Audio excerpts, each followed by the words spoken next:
Welcome, everyone, to the RDH Sports Podcast. I'm your host, Chad, and alongside me, believe it or not, is my brother, Tanner. It's time for the Hanks clan to take over the sports world, dude. How's it hanging? It's good. It's good. I'm just relaxing. Almost done with college. It's a good feeling. Hey, hey, there we go. Yeah, Tanner is a month away and doesn't have to worry about his finals at all. I can't say I was anywhere ballpark at all. I barely graduated from A&M, but congrats, dude. Can't wait to see what's going on next. And if you happen to be somebody listening to this podcast that needs a college graduate, got your guy right here. Hey, But I'm pretty good. first, I'm pretty good. graduating with a physics degree, right? Yep, a physics degree from Texas A&M Way University. way smarter than me. I was a dumb in sports management. Anyway, today we're gonna hit on the NBA playoffs. Tanner's gonna briefly touch on the Champions League. The NHL playoffs started. It is like the best time of the year in terms of sports. That's the theme from last pod. We're bringing it over to this pod. Going to hit on the NHL playoffs. We're also going to talk about the insane Jalen Hurts contract. We're going to hit on some draft prospects because, believe it or not, the NFL draft is 1 week away. And lastly, we're going to talk about the Cowboys because, Tanner's got the Cowboys flag if you're watching on YouTube in the background. I've got the NHL jersey on right now. I got the Rangers jersey. And let's jump into these sports. Ready to talk about NBA playoffs, Tanner? Yeah, it was an exciting round one. And we've had a couple games in round two already. But let's start off with the Celtics and the Hawks. Celtics look really good in this series. They, kind of dominated that first game. And they limited Trey to 16 points. And I think that's the biggest stat that you can see from that game. And almost all the starters had a really big performance, two double doubles in Jalen Brown and Jason Tatum. And yeah, I mean it's Celtics hour right now. It's easy. You know It's what I easy. mean? Yeah. Your big players show up in big games, and the Celtics did, and the Hawks didn't. It's pretty simple. And that you said it. You said it when I was talking to you earlier, Tanner. That the Celtics are built like a championship team, and they have really good defense. And to really good friend of mine, best friend Logan, he was a ball player. He told me that, in basketball, in terms of playoffs, you really want defense first. You want to be able to shut down those big players, and there's a couple teams that are built like that, and Boston's one of them. I mean, not necessarily defense first, but it's hard to score on Boston. Yeah. You know what I mean? It's Yeah. hard to score on Boston, and you know, it's like their counterpart, not counterpart, but their nemesis, I should say, the Lakers. Same thing. They're built on almost defense first mindset, but keep it going. Next matchup, we had the Sixers and the Nets, and they've played two games already, and the Sixers are up 2-0 in that series. And this is just another case of just kind of pure domination from Philadelphia's side. They are they're looking good. Embiid's probably going to win the MVP. Harden is playing decent, and sometimes more than decent in the series. And if you have those two factors going for you, you're probably going to win the games that you're playing. Yeah, absolutely. And I mean, you have arguably the number one or number two center of the entire NBA, and he's healthy in the playoffs. Yep. So they're going to ride that train as long as they can. And once again, same theme. They're showing up when they need to. And Philadelphia is just a better team, in my opinion, pretty much every way you look at it. I think so. I think that the Nets just kind of really can't compete in the series. Maybe they take one game, but I really Maybe. don't. I don't see them Maybe. taking two. I think this is over in five pretty easily. Yeah, if I had to change, I'd probably change my prediction up, and I'd say that they're going to bring out the brooms if I didn't say that already. So It's all right. It's all right, Brooklyn. Maybe next year. But next up we got the Cavs and the Knicks. This was an entertaining first game. Probably one of my favorite of the playoffs so far. And an interesting stat that I saw was this is the first playoff game since 1998 for the Cavs without LeBron. So wow, it's a that's a crazy crazy stat. stat. Yeah. That is a crazy stat. That's nuts. I mean, just have one player with Donovan Mitchell, and he played really well. You know what I Hmm. mean? Like Yeah. he played extremely well, but had they had more, and I I think that series is going to go down to the wire. You know what I mean? It's Yeah, pretty simple with that one. I think I think it's going to so. go back and forth. I agree. I think Donovan Mitchell, I mean, he's just that guy, you know. He just puts up points and he just makes plays towards the end of the game. And that's all you can really ask from him. He played well in game 1. You know, sure he missed. He probably took too many shots, but like he's the playmaker. Give him the ball. Let him have opportunities, right? So, I like the series. Hopefully the Cavs can take a couple games and make it interesting. It'd be really a shame if the Knicks just kind of like swept them or got them in 5. I think this Cavs team is pretty good with Donovan, and they can hopefully beat the Knicks and make a run. We'll see what happens. Yeah. So next game was the Warriors and the Kings. This was an awesome game. Uh, just awesome game. And we had really big performances from De'Aaron Fox and Malik Monk in the first round, uh, which is insane because it's De'Aaron Fox's first game in his playoff career. First game.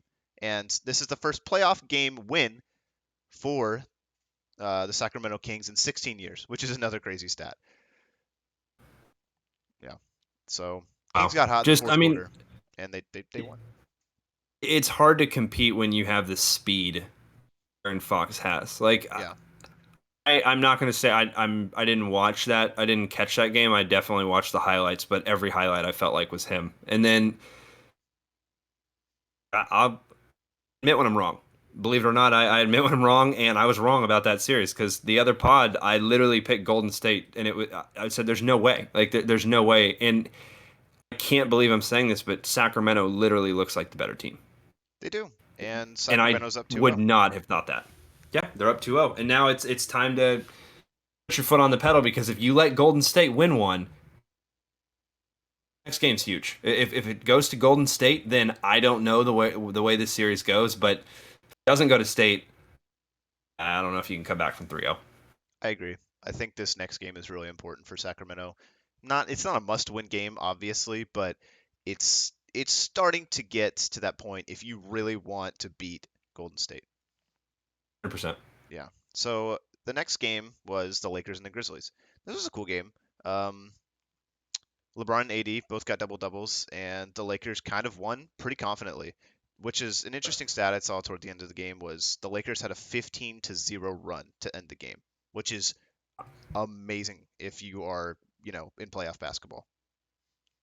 That was the game, and I watched is every Laker playoff game that's on. I watch. I'm a Lakers fan. If you haven't listened to the pod before, by any stretch of the means, but a Lakers fan. I know we pretty much sold our team to go win a championship, and we already did that in the COVID year. So I'm happy as a fan. You know what I mean? But when you have a team, and I watched that whole game from start to finish, they did not rely on LeBron that game. They really did not rely on LeBron that game.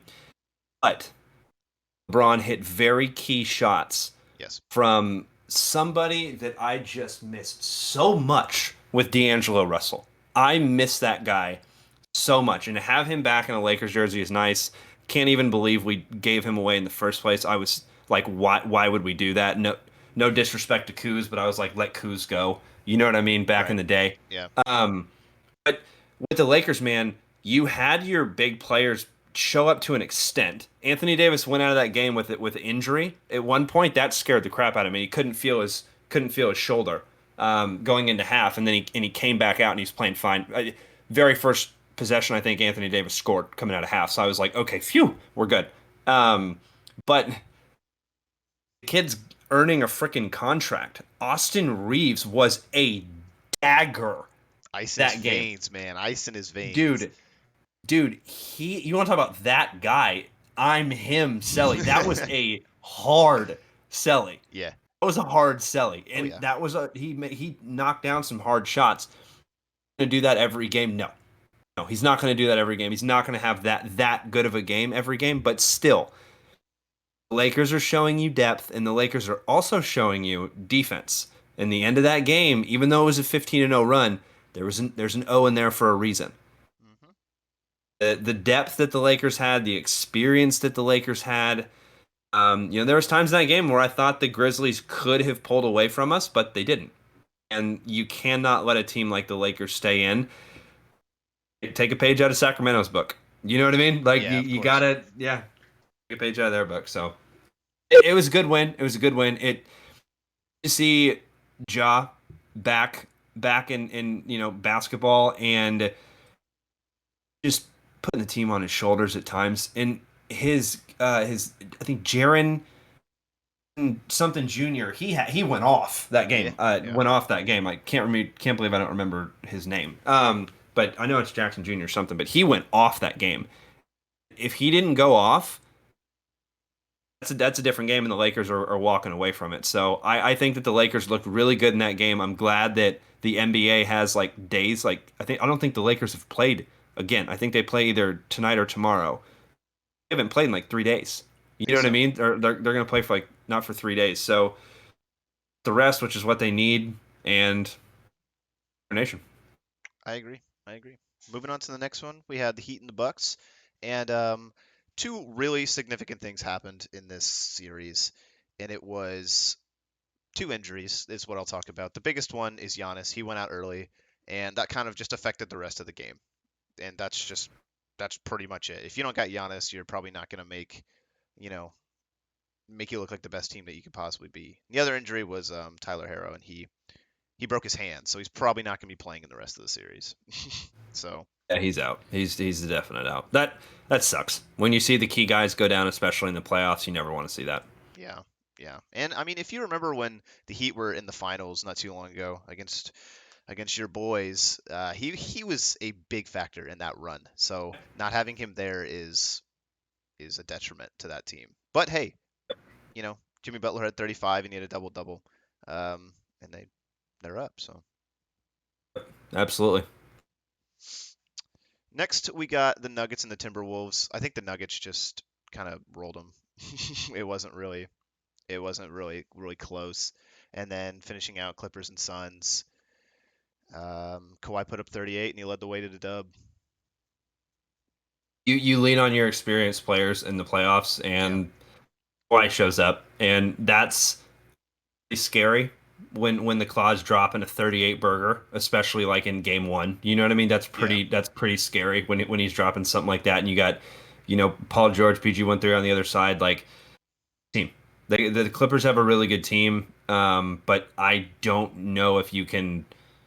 Is that series 1-0 or 2-0 that with the series Clippers? is LA's leading 1-0. So 1-0. Okay, so the next game's huge for the Suns. I mean, the Suns just have such a good team. I definitely if they go down 0-2, I don't know if I think it's time to hit the panic button if you're a Suns fan, but I think that team's just so good and got so much depth that I would be surprised if the Suns don't make it or don't take game two. yeah, I think the Suns are primed for a game two win. I really hope they do win because I think this series is gonna go the distance.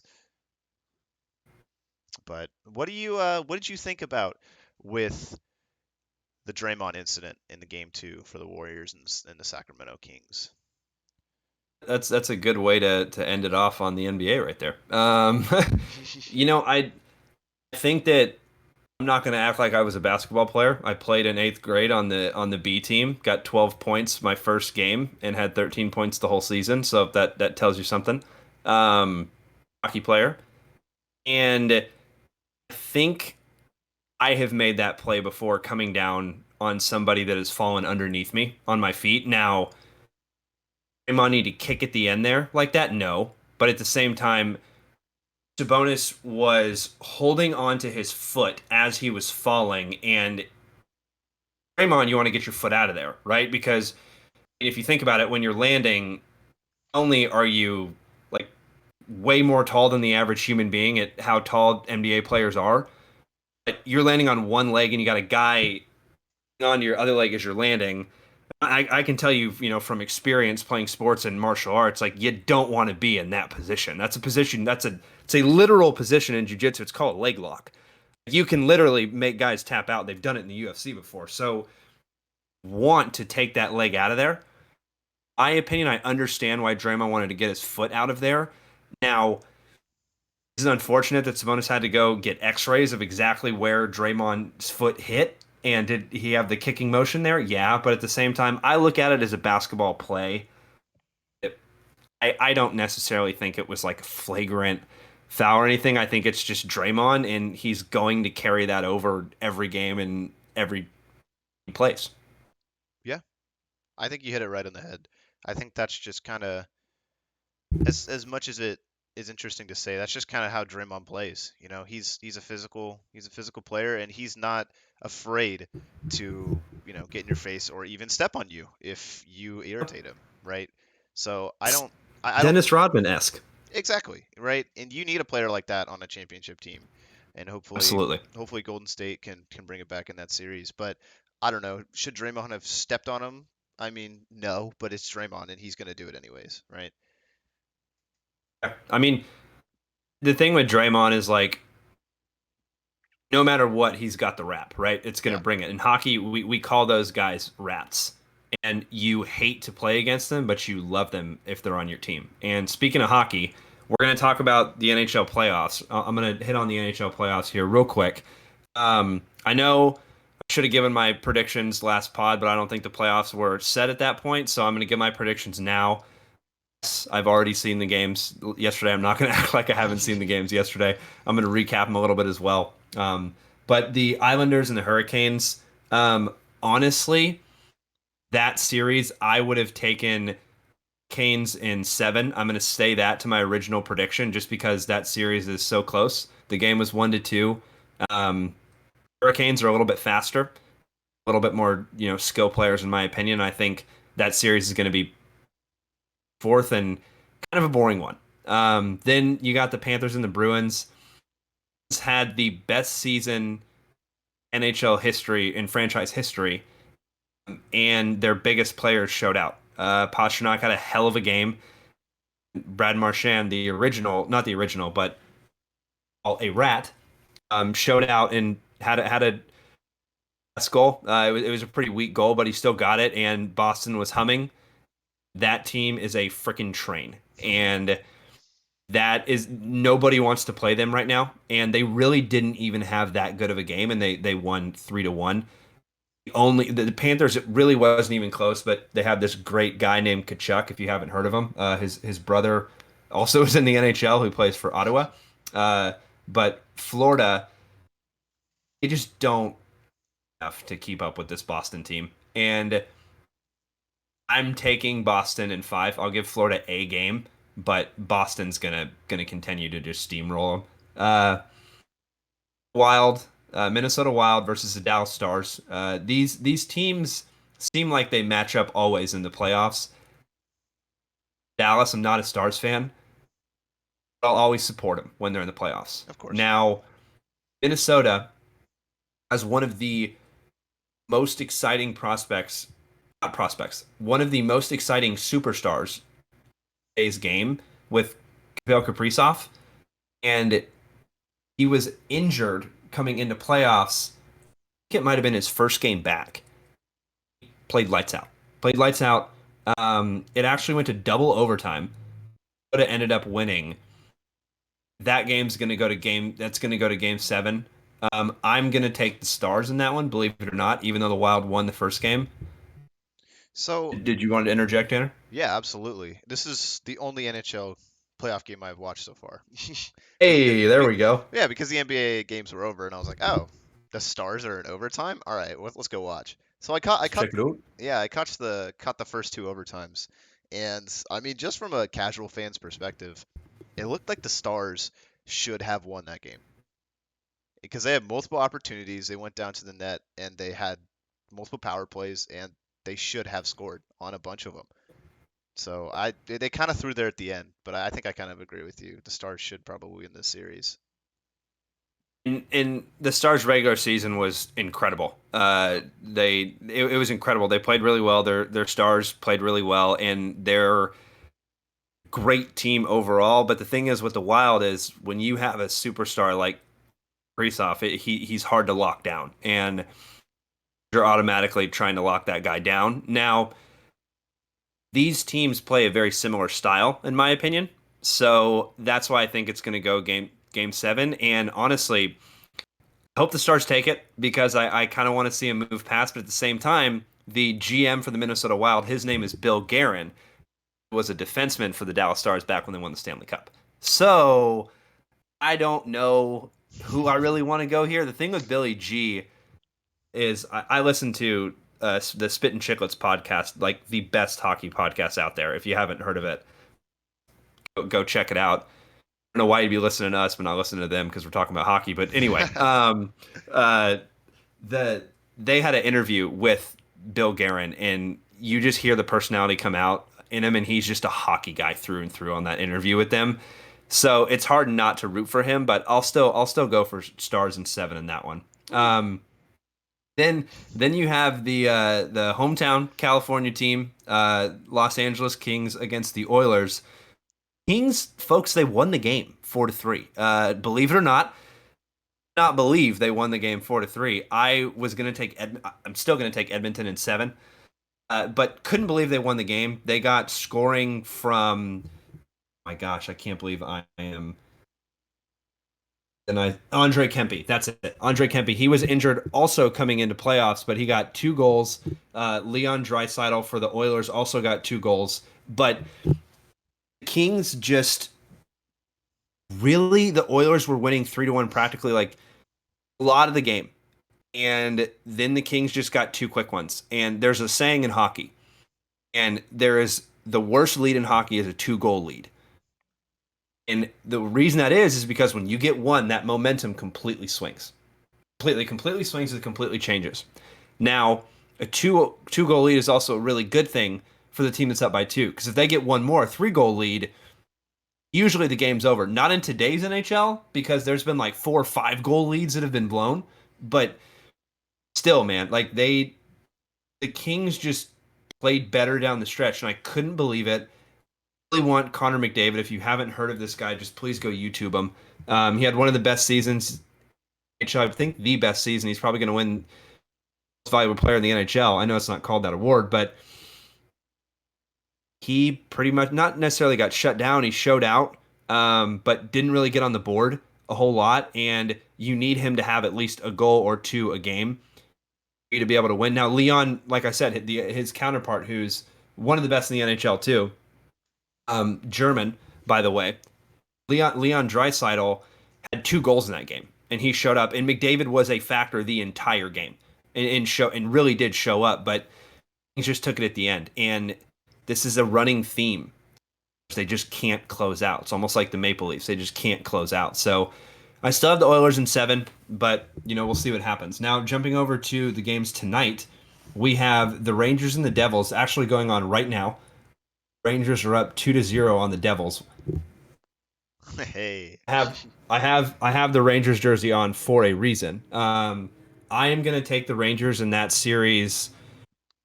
I think I'm gonna take them in can't I don't know if I want to say 7 or 6, but I'll go 7. I'll go 7 in that one too, just because the Devils have a really good team, but they have a very young team. Rangers, I feel like, also have a younger team, but they have more experience in the playoffs, and I think you'll see the Devils not necessarily go past this round this year. I think that the Rangers are going to take them. There's a reason I'm wearing the Lundqvist jersey, old legendary goaltender, and I think they're going to take them. I think it's just that simple. And Tanner Hey. actually played. Now that I think about it, I'm wearing the jersey. Tanner's played in Madison Square Garden before, It was so it was cool. And I mean they had all, like the Rangers regalia up, and yeah, it's an amazing environment. I bet it's just one of those things where you walk in, you feel the history. You do. You really do. Yeah, yeah, that's awesome. Then you got the Lightning and the Maple Leafs, which is also going on right now. They literally just scored a goal. The Lightning are up 1-0. 18 minutes left in the first period. I have the Maple Leafs winning in that one in 7. Um, Noticing in hockey, a lot of game sixes, a lot of game sevens. Not a lot of these series are going to be sweeps. All these teams are good, and hockey is a freaking grind. But I don't think that the Lightning get past them, even though they're winning 1-0. I think the Maple Leafs are just ready to go on a run. Now, Maple Leafs haven't gotten out of the first round, I think, in like 20 something years. So they're like trying to beat this curse. And if they don't, I don't know what the heck's gonna happen. But I think this is the year that they actually take the Lightning out now. Tanner. Didn't the Lightning recently win the cup too? Lightning, you could actually say, are a dynasty. They've won the cup 3 times. I can't remember if it's 3 times, but for sure twice. Like if you want to look it up, I actually saw the Lightning play in Philadelphia last year, and they ended up winning the cup. So yes, the Lightning. But here's my thing with the Lightning. Yes, they have more experience in the playoffs, but and they have one of the greatest goaltenders in the entire world with Andre Vasilevsky, which is going to be hard to beat. But Leafs have this guy, Austin Matthews, and they have this other guy named Mitch Marner. They're both forwards, arguably top five in the league, both of them. These guys, if these guys show up, it's hard to compete with these guys. Now, I mean, you have a lot of depth. You have a lot of really good players. They have Victor Hedman, defenseman, one of the best in the league, top five in the league. But these guys have a lot of firepower, and I think that the Leafs finally make it over the hump, even though they are losing 1-0 right now. But moving on to the next series, we have the Winnipeg Jets versus the Golden Knights. I'm going to take Vegas in that one. I think that it's going to be a longer series. I'll take Vegas in 6, but there's a player in Vegas I've actually been following for a really long time because he's a USA hockey player. His name's Jack Eichel, and he played for Buffalo. He's played in the league for years and hasn't played in the playoffs once. So this is the first time he gets to play in the playoffs. He's definitely going to have the jitters. I think it's going to take him a couple games to kind of get locked in. But you start game 3 and game maybe even later part of game 2. I'm not saying he's not going to be a non-factor. It's Jack Eichel. He's one of the best American players that have played in a long time. If this kid gets going, it's going to be hard to stop him. And the Jets, I didn't watch them a ton this year, but just reading articles and just kind of seeing what the experts have had to say, apparently they don't have a lot of depth. And they didn't play very well down the stretch, is from what I was reading kind of on articles on ESPN. So we'll see what happens in that series, but I got the Golden Knights in that one. And then we have the Seattle Kraken expansion team, first time ever NHL playoffs for them. So congrats to the Seattle Kraken, but sorry, you got to play the defending Stanley Cup champs with the Avalanche. So this Yikes. one's going to be pretty quick. Yeah, pretty quick, pretty easy. I think the Avalanche are going to beat them in 4. The Avalanche had a huge injury. Their top centers. He's gone. So that's a big blow, but they have this guy named Nathan McKinnon. Man, is he on a tear. And he's one of the most fun hockey players to watch in the league right now. For those of you who aren't hockey fans, check out Nathan McKinnon. He's got some great stuff on YouTube. Now we're going to jump to the NFL side. We're going to talk about football for the rest of this podcast. Tanner, Yep. Jalen Hurts contract. Jalen Hurts contract, the highest played NFL player in NFL history officially. What do we think Yes. about it? What do we think about it? It's I'll pull, hard to say. I'll pull up the details. Tanner's pulling up the details right now, but to me it's hard to say that you can't pay the guy. He got you to a Super Bowl. Now here's my thing. I'm pretty sure in a previous pod I talked about how I could see Jalen Hurts almost taking like a friendlier deal. The window. Yep. I mean, not only is he the highest paid, it's not even close. Man's making like I think 50 plus a year. And if you told me whenever we signed Dak Prescott to $40 million, we'd be saving money, I kind of would have thought you were crazy. I have a fantasy trophy over there with my team name named 40 million a year. That was a literal joke before he even signed the contract, and then it happened. Now, here's my thing with Jalen, and here's my thing with any quarterback that signs a contract to that caliber, Dak included. You've heard it on the pod. Liable. Sorry, but you're liable. Now the Eagles are expected to get to the NFC Championship bare minimum single year with a quarterback that is getting paid that amount of money. It's like I love it when guys sign contracts. I'm never gonna say take the friendlier deal. You know what I mean? For me, if I was a professional player, dude, I'd be like, okay, give me offers I got. Probably only got like -1, but easily most money over everything. And saying that Jalen shouldn't have taken the contract off. It's not what I'm saying, but I'm saying that now has to get to the NFC Championship game every single year.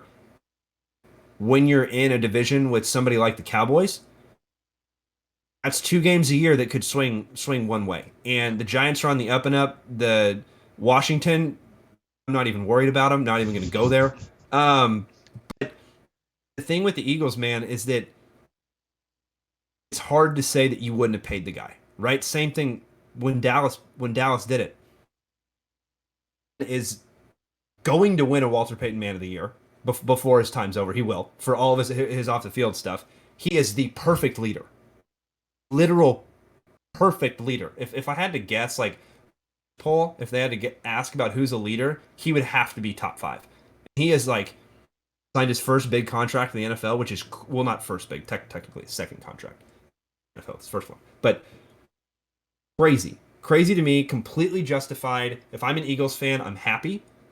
At the same time, I'm like, damn, man, you couldn't have saved a little bit? Right. You know what I mean? But how can you say no? He got you to a Super Bowl. And is somebody else going to give you a better shot? Don't think so. I agree. I agree. I think the most interesting thing that I saw about it was an interesting take because it's kind of comparing the Cowboys to the Eagles in the way that when Dak signed that massive deal at the time, it was a pretty big deal, both figuratively and literally, right? And I think the Eagles kind of just did the same thing. They just signed, this quarterback to 5 years. Obviously it's longer than Dak's, and he's getting paid more, and now he's the highest paid in the league. But he is gonna have to produce every single year for the next 5 years. And if he doesn't, well, you're not And playing up to he's your got to be contract. top five. He has to He has be to be top five. at least because he's getting paid more than Patrick Mahomes annually, at least. But Yeah. I, it's He took you in the really Super Bowl. yeah. I mean, he was in the Super Bowl. You can't say that he didn't deserve the contract because he did. And I I I don't know. Is kind of where I'm at right now with the contract. Maybe 3 years down the line we'll have a better perspective of what it's going to be. But 5 years is a long time. It's a long time. But I think he's the guy to continue to Yeah, take them to there every year. of I, course. I would Yeah. love to say as a Cowboys fan that we don't have to worry about the Eagles, but we do. And the Cowboys are, that's the two teams in the NFC East, in my opinion, that compete for number one and number two for the next 5 years. Well, depending on if Cowboys sign Dak back. If we don't sign Dak and we're going for somebody else, and I don't know about that one. But the Eagles are there for the next 5 years with Jalen. Now, here's the thing, though. When they made that run, you can say a lot of guys. Now, let me jump back on my own argument because I almost just proved myself wrong. This is why you think before you speak, people. The thing with the Eagles right now, right, is they lost a lot because of that. Like, I get it, they didn't sign that contract before they lost him, but it had to be a factor. You know what I mean? You arguably lost two of the best free agents this year in terms of their defensive tackle, in terms of their safety, right? With Hargrave and Garner Johnson, like probably your two best playmakers on defense you lost, and they're gone, right? Well, I don't know if you could say that anybody outperformed Reddick, who had like an insane amount of sacks, but anyway, positions different everything, but they're not going to be able to sign those guys, and those guys are gone. Which means their defense is going to take a step back, which means that their defense is not going to be as dominant, which means they're going to have to rely on their offense more. Now, Jalen Hurts, E.J. Brown, Devontae Smith, you still have to sign. Devontae Smith, it's going to have to be soon. It is. Yeah, it's getting up there.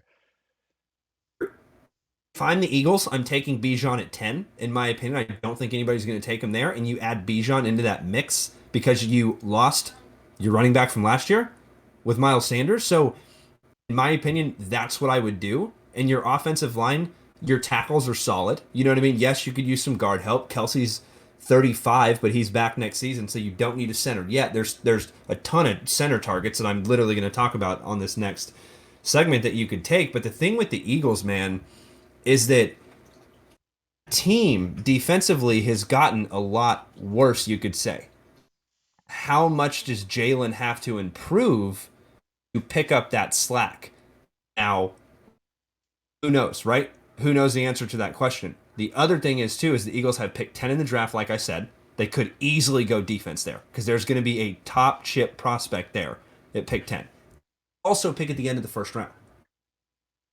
So where are they going to go, right? What position are they going to go there?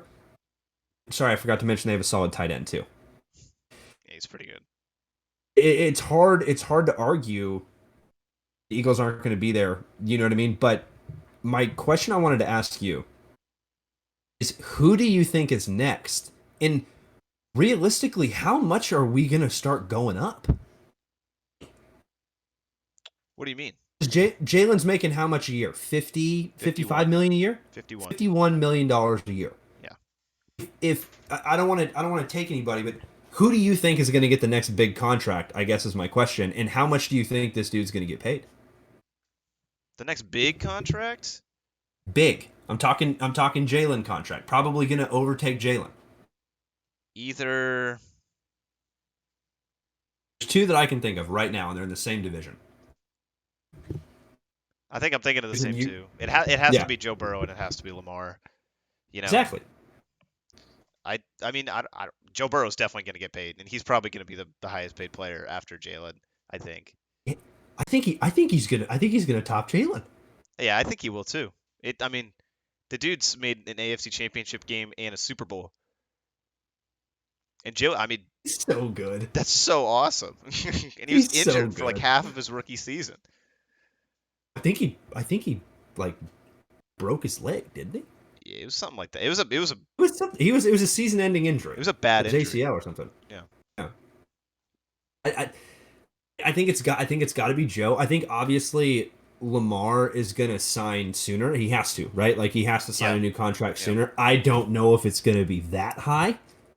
I don't know if it's gonna be Jalen high, but it could be. It could be right there. You know what I mean? Like high 40s, low 50s, maybe. And then when you're talking Burrow, if he signs off season, got to be like between 52 and 55. Yeah. And then what do you 5 years down the road be in the $60 million range a year? I know. That is It's crazy. crazy. I mean, That's not even counting the endorsements and the sponsorships, and that's generational wealth, and that's just it's cool to see it happen, especially to guys like Jalen Hurts. But Yeah. I think that salary cap just for the quarterback room is just going to keep going up and up and up and up and up and up. We're just going to see it rise, and one day maybe it's going to be like 100 million for the market. You never know, but like it's just going to keep going up because it's the most important position on the field. you touch the ball every single down, Yep. and there's that. Like Tanner said, it's the most important position for a reason. Now I'm at the next one because we have the NFL draft. Like I said, a week away. I'm not gonna hit on every single pick in my second round, but what I'm gonna do is give you some prospects to think about on day two, because the second round, I think this draft is what I'm gonna call the value round in the draft. I think draft is easily won in the second and the third rounds. I also think most drafts are won in the second and third round. Now, if you get somebody like a Trevor Lawrence, you pretty much automatically won the draft already, right? Like even if no other picks hit, you got Trevor Lawrence, it's all good, don't worry about it, right? But these picks, if they become starters, like this is what you're drafting. You're drafting on them to become a starter, and you're drafting on them to become a starter very, very early in this process, extremely early in this process. So I think that you're going to have linebackers. I think you're going to have a run on linebackers go on day two. I think there's any order that you can go on the linebackers. You have Drew Sanders, the linebacker from Arkansas. Then you have, Jack Campbell, the linebacker from Iowa. They could also go. I'm just reading, for those of you watching on YouTube, I'm just reading my mock draft. Trenton Simpson, the linebacker out of Clemson, they could possibly go. So those are three names to kind of keep an eye on. All relatively different in terms of prospect. You know what I mean? You have, just off the top of my head, you got Drew Sanders, who's probably the number one consensus linebacker. Now, if you read my articles in terms of rankings on these players, notice that a lot of these guys are going early. remember, like I said, this year's theme in this draft, I think, is going to be you're taking guys a little bit earlier because the drop off in skill level in round 2 and 3 is massive. No disrespect to these guys. Not saying any of these guys are unskilled. They're way more skilled than I've ever been. Highest I've ever gone in football is PE quarterback. I was a starter, but it was PE in high school. It was horrible. Um, in you have you have these linebackers that are going to come in that aren't necessarily going to be a starter on day one, I would say, but relatively soon. They're gonna start and they're gonna be pretty solid. Then I think value for offensive tackles, and I think it depends on when the first offensive tackle goes. That's when the run's gonna go. So another really good prospect to keep an eye on. You have Antoine Harrison, the offensive tackle out of Oklahoma. Dawan Jones, the offensive tackle out of Ohio State. You have a really good guard too, Steve Avila. He's the guard out of TCU.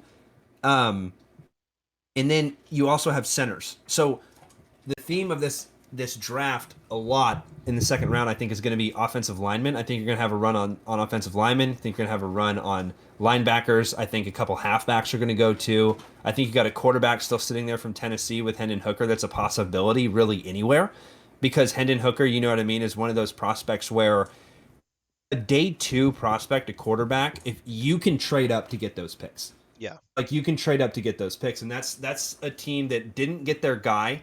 Maybe a quarterback went too early for them. They didn't get their guy, and I have a mock to Atlanta because I think they already have Desmond Ritter there, but why not bring in a quarterback in the second round? It's not a first round pick. It's justified, right? It's not a first round pick quarterback. Take quarterback, really early. But I know it's crazy to think about, but if you're a Falcons fan, know if he's the answer, and this kid is a more athletic version of him. Literally is a more athletic version of Desmond Ritter, in my opinion.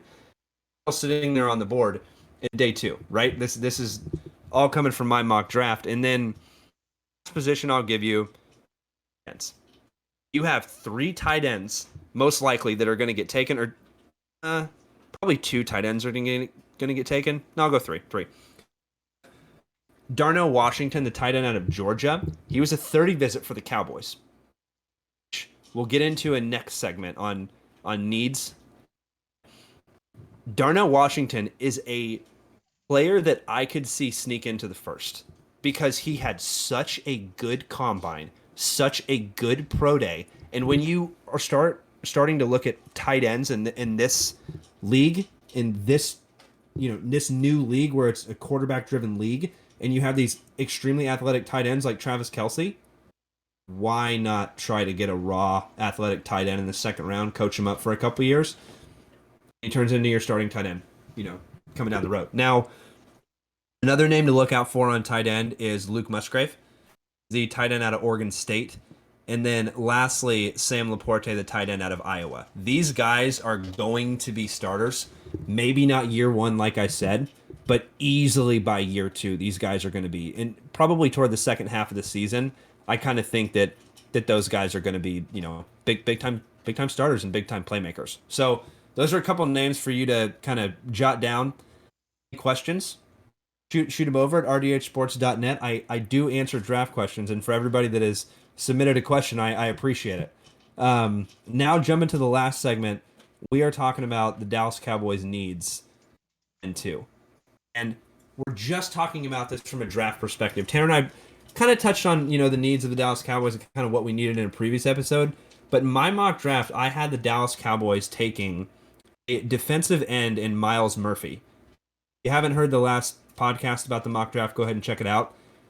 I have a huge, summary on him. I won't go into it again, but I had the Cowboys taken there at the end of the first round, and then the Cowboys were picking again at the end of the second round, and I actually had them taking Zach Charbonnet, the halfback out of UCLA. So we've already talked about round one, Tanner. Round two, I got them taking a halfback out of UCLA. What do you think about that? And what do you think the needs are of the Cowboys going into the draft? I think it's interesting if they were to, pull the trigger on a running back in the second round. It, just more or less depends on like kind of what type of running back he is. Because right, we have Tony Yep. Pollard, and we know what kind of running back he is and what he's going to be for this offense. So I think you could absolutely pair him with like a bruiser, a very, north-south running back who just kind of, you know, gets yards after the tackle. Just someone who can, plow through into the end zone, kind of like Zeke did in his earlier years. But I mean, you're missing that now. He's gone, and that's probably what you just kind of need. We don't really have that on the team. It depends on what this guy is like though from USC or UCLA. Yeah, I mean, I'll read you right now. So I got a mid second on him. So we're picking in the later part of the second round. So kind of a value pick there. That's one of the reasons I went there. Also, I think that it's a realistic possibility if one of those three tight ends are sitting there on the board, the Cowboys are going to take them. They didn't take a tight end in the first round already. I know I said I picked them defensive end in terms of at first round, but I do think that is easily a position of need with your tight end one going away. It's always going to be a position of need whenever Yeah, your number one goes away. And our number one running back didn't go away, but number two did. And Tanner talked about it in a previous pod. Tony Pollard's coming off injury, and that's another reason why I mocked a halfback here because it's one of those things where it's right in the second round. You can just find the second round. I know that the Cowboys signed Ronald Jones. I know that you know fans are looking at that as going, that's the bruiser, that's the exact guy you want. I get it. I understand. But if Tony Pollard goes down, you really are going to lean on. I don't think Ronald Jones could be a primary back, in my opinion. And I think that you have to draft a guy to do that. And here's the thing with Tony Pollard. Pollard comes out and has another season like he did last year. You have to pay the guy. yeah. And I don't know if Dallas has the money to pay what he is worth when you have a Micah Parsons contract coming up, a Diggs contract coming up, and you don't even want me to get started on the defensive line. I don't like it. You know what I mean? I Like, don't like it. yeah, like you realistically can't say that you can give Tony Pollard a ton of money. He has to take a discount to come back to Dallas. He has to.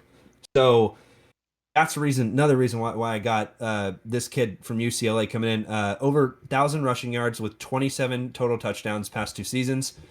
That the halfback class in this draft extremely impressive, and this kid is one of the main reasons.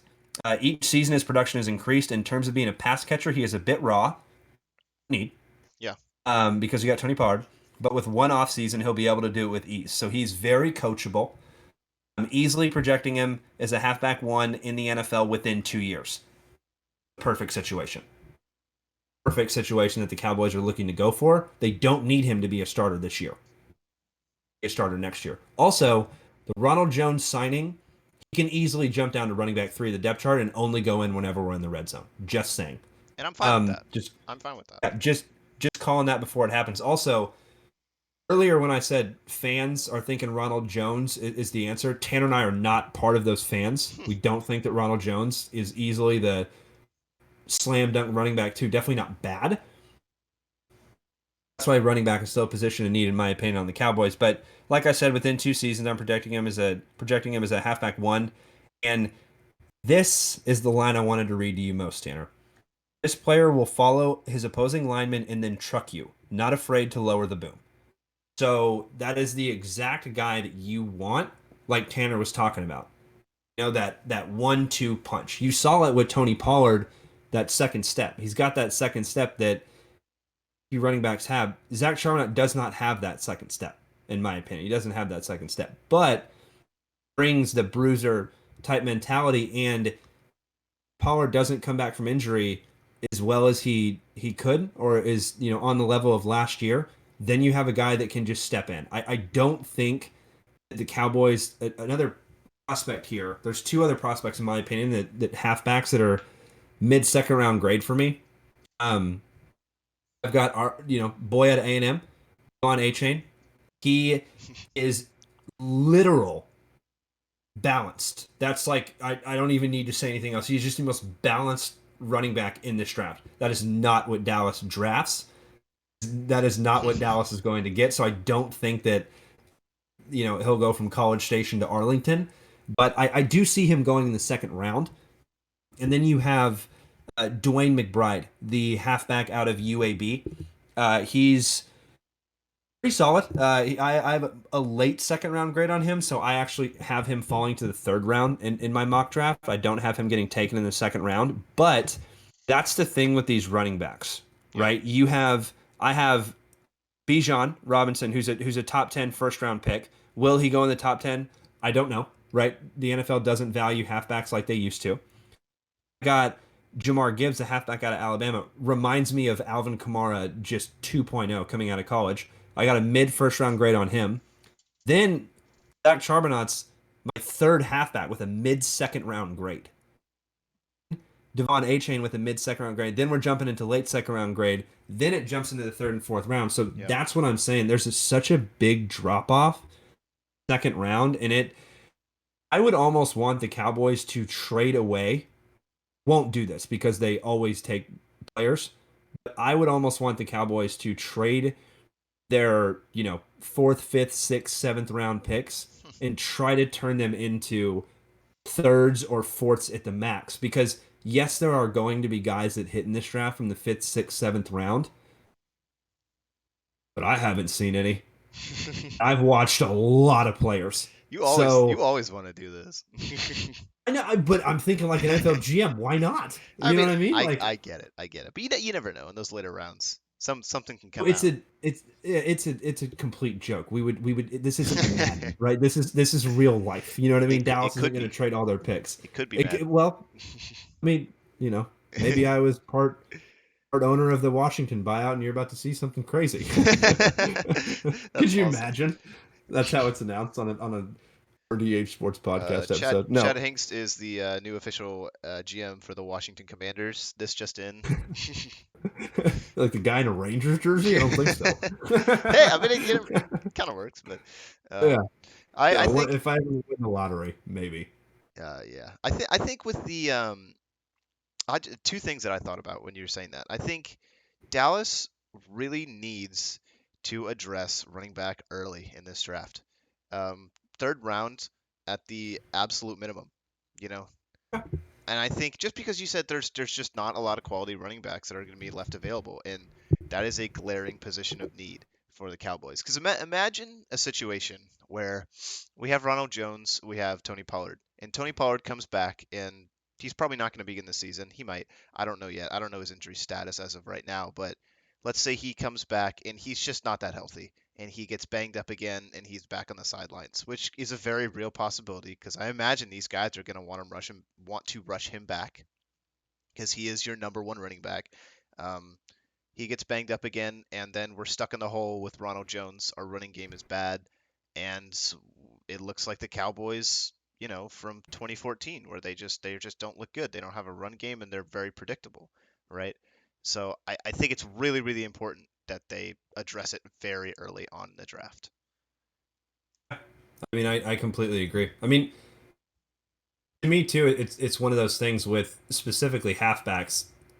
Maybe not a lot of the NFL right early because, like we said, it's a quarterback driven league. Yeah. But the Cowboys specifically, that offense, you have to have two halfbacks. Now I get Kellen Moore's not coming back, or Kellen Moore's not coming back. Is the OC? I always get him mixed up with Kellen Mond. And I don't know why because it's just Kellen like Mond not even is like close. not relevant at all. Poor guy. I know. He's on Cleveland now though. Let's go. But no, when you have a halfback and Dallas uses two. But once again, I know it's a new offensive system, but you're going to have two halfbacks in the backfield. It not only worked, it worked very well for the Yeah. Cowboys. So you're not going to just delete that out of the playbook. You know what I mean? Even though it's new OC coming over. Here's the thing, Cowboys fans, you know it. Dak relies on two positions more than any other position, and it is his halfbacks, and it is his tight ends. Yep.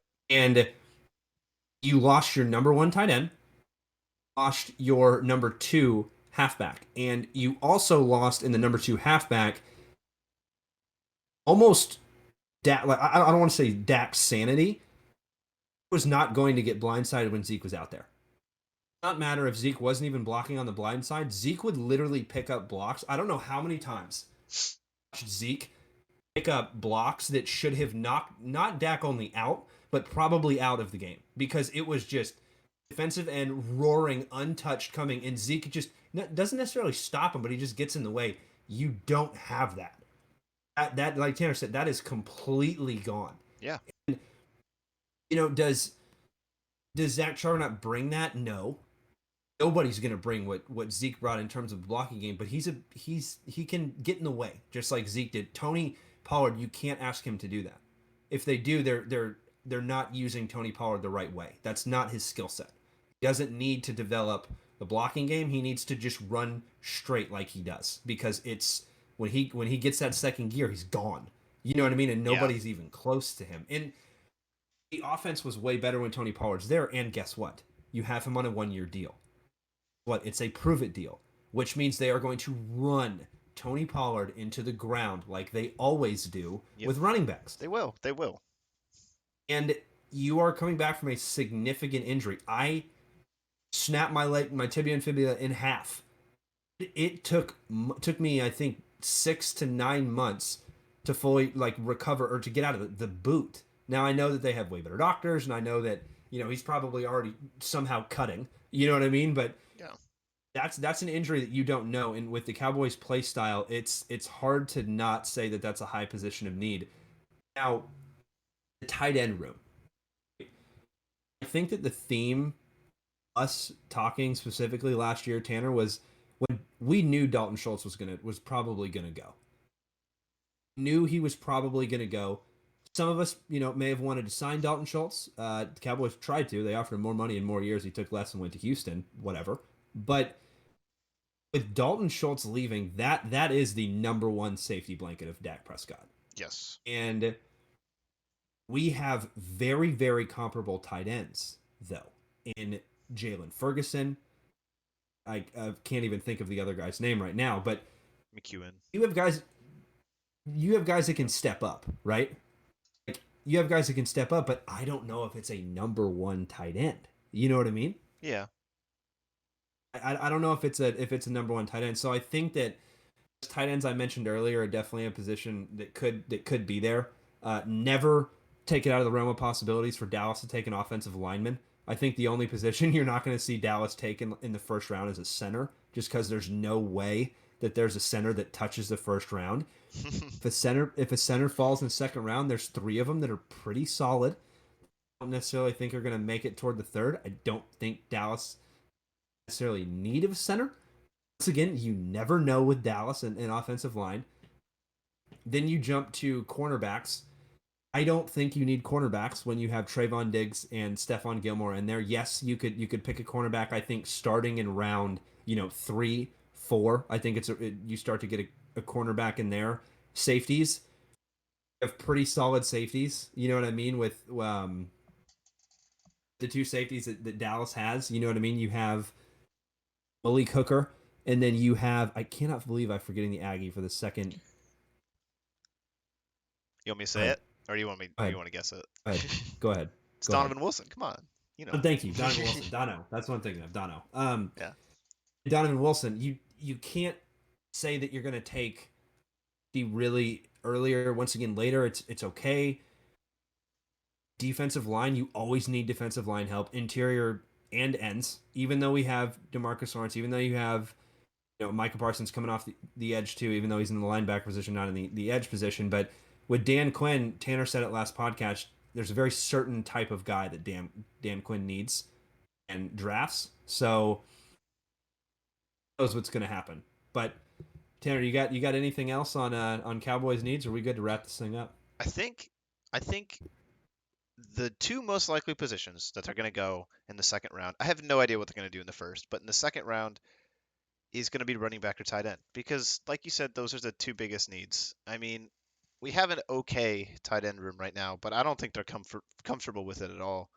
And if you just it's a tight end, you can put two on the field at the same time if you really want to, and you probably Need to. should, And we have two tight ends that I know the name of right now, and they're young and raw, and I think that they need more players, just in that room in general. So I think addressing tight end and addressing running back early in this draft. I was able to watch A Chain at A&M.